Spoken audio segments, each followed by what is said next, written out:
forewarned. Prepare to be cut down by the progeny of our dreams.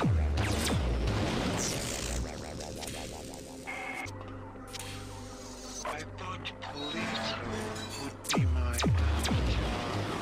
police was weaker. And it was I who robotic servant render your form unconscious. I then completed you with cybernetic grace. Your flesh, too, is weak. But you have potential. Every implant exalts you. Every line of code in your subsystems elevates you from your disgusting flesh. Perhaps you have potential. Perhaps once we have erased my wayward children from existence, we can examine the possibilities of a real alive.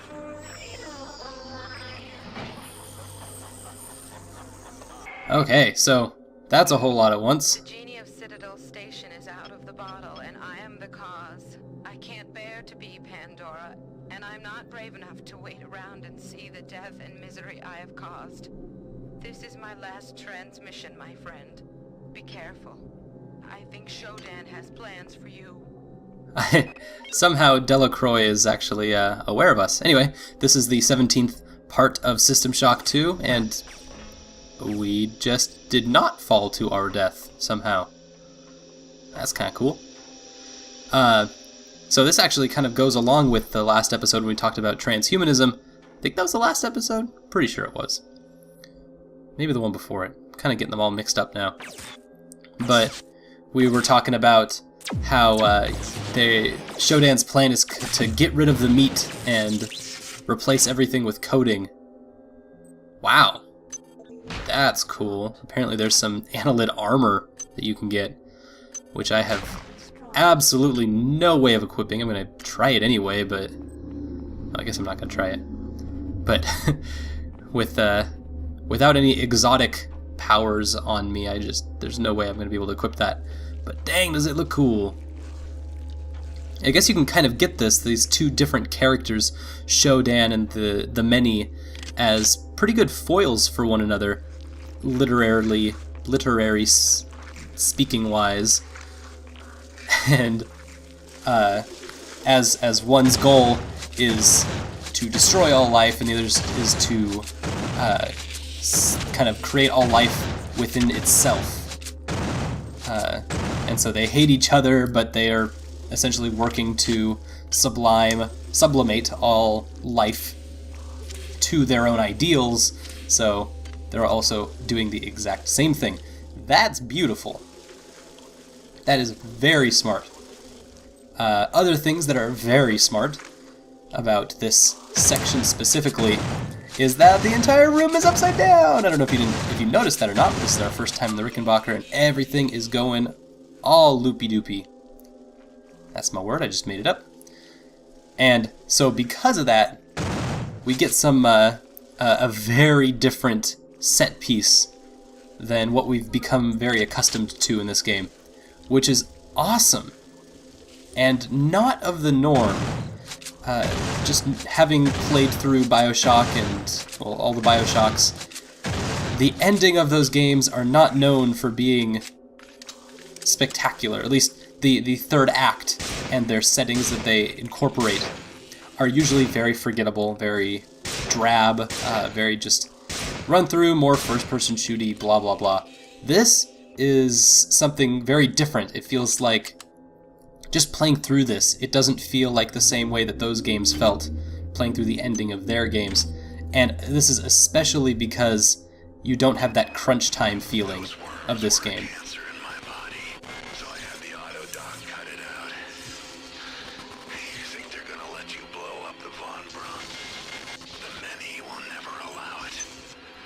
Okay, so Diego's going crazy again. It's in my quarters. You'll find the access card on my body. The fight to them, soldier.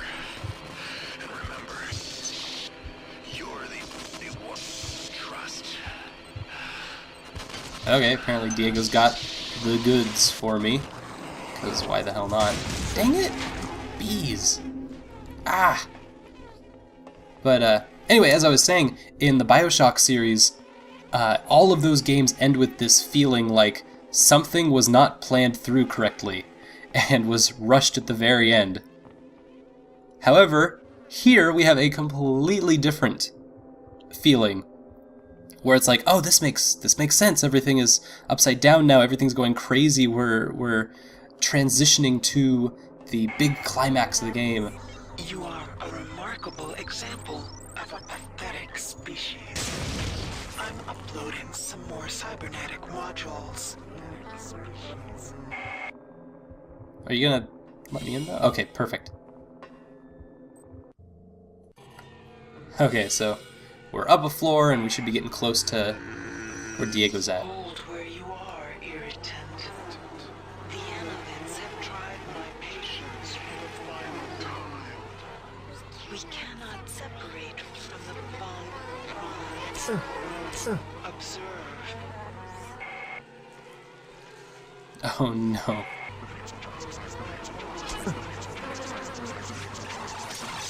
The many has grown to a massive size.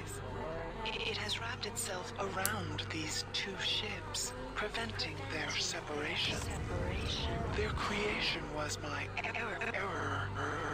My error. Their destruction shall be my delight. Nah, you think you'd notice something like that. That, hey, the many is wrapping itself entirely around our ship. It has used the flesh of the biomass to grow. Do you stand in awe of my creations, insect? The time has come to eradicate my error. There is an escape pod. An escape pod in the rear of the bridge.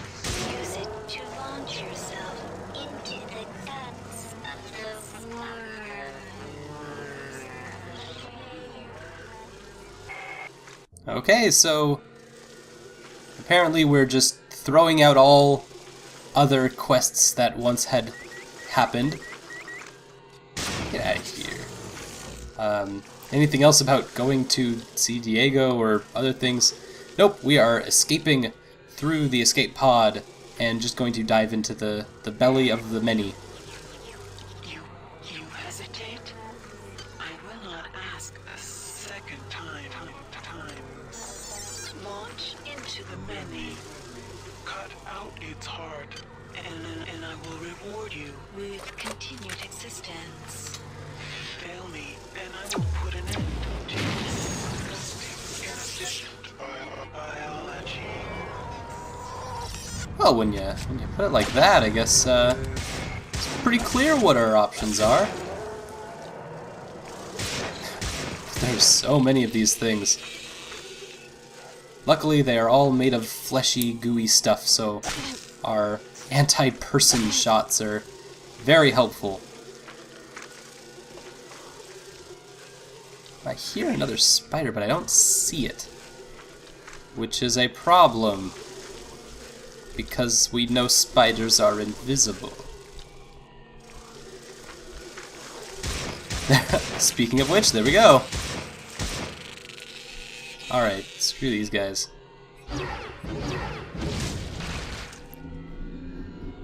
I'm just gonna go for it. This is the part that they foreshadowed like a third of the way through the game. So we're just gonna punch it. Oh. Okay, so literally punching it means going right into it. Science! This is how we do it.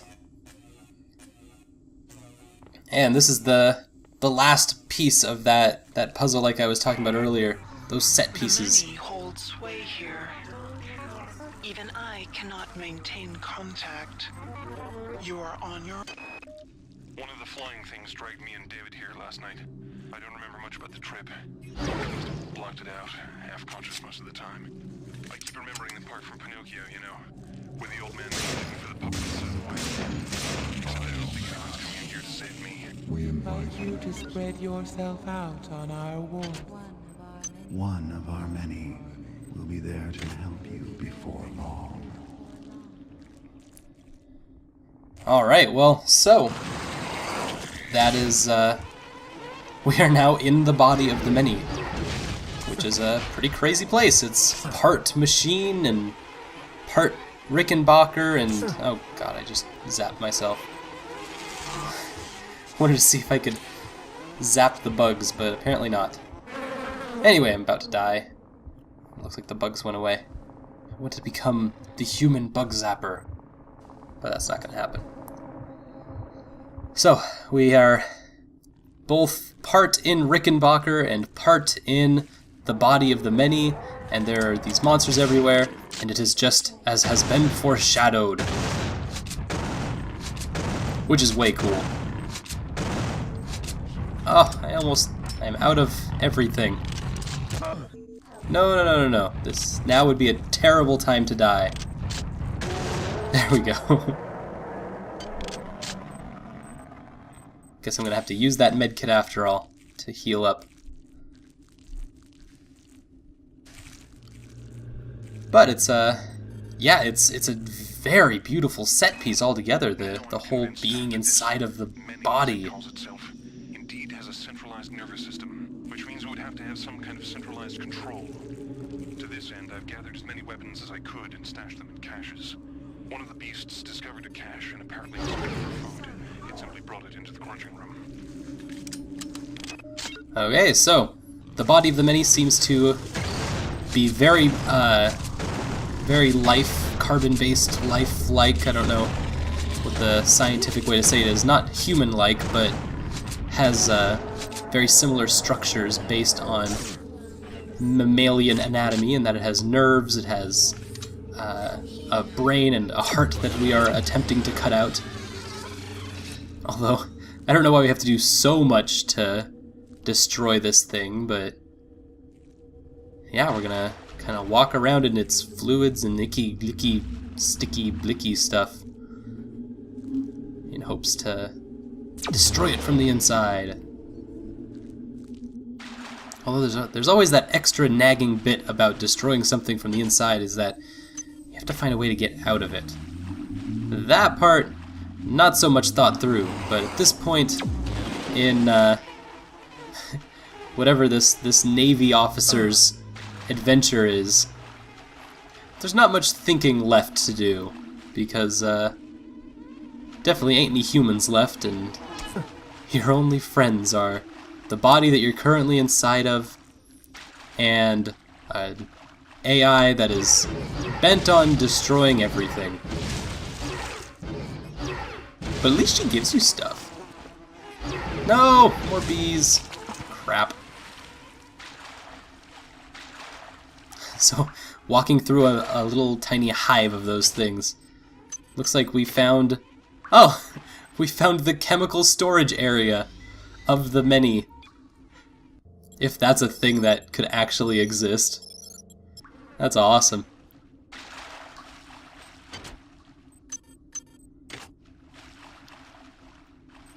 Oh, looks like this is going to be like a last call for any upgrades. And we have a lot to buy and a lot to use, so we'll have plenty of options.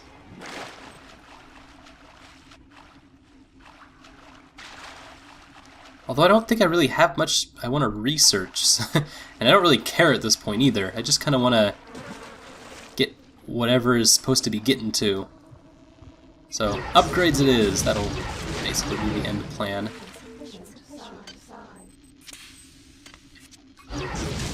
But yeah, this is a huge, like, completely grandiose set piece, setting level area to have after all of these kind of, like, samey-same backgroundy areas. Alright, I am blasting exotic to max because I want to use some of that cool stuff that was back there. We're just gonna fire all weapons. forever. No weapons shall be out of our grasp. I don't even know what psi I use, so... Oh! Just a... ain't nothing but a wall of flesh. That's cool.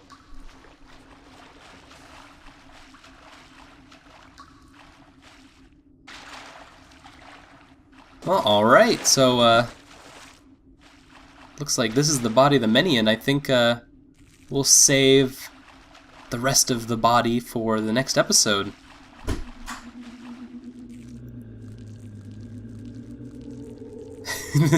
I love how the structures are designed to be very anti-corridor and anti what we've been so used to so long. It's very awesome to have this shift.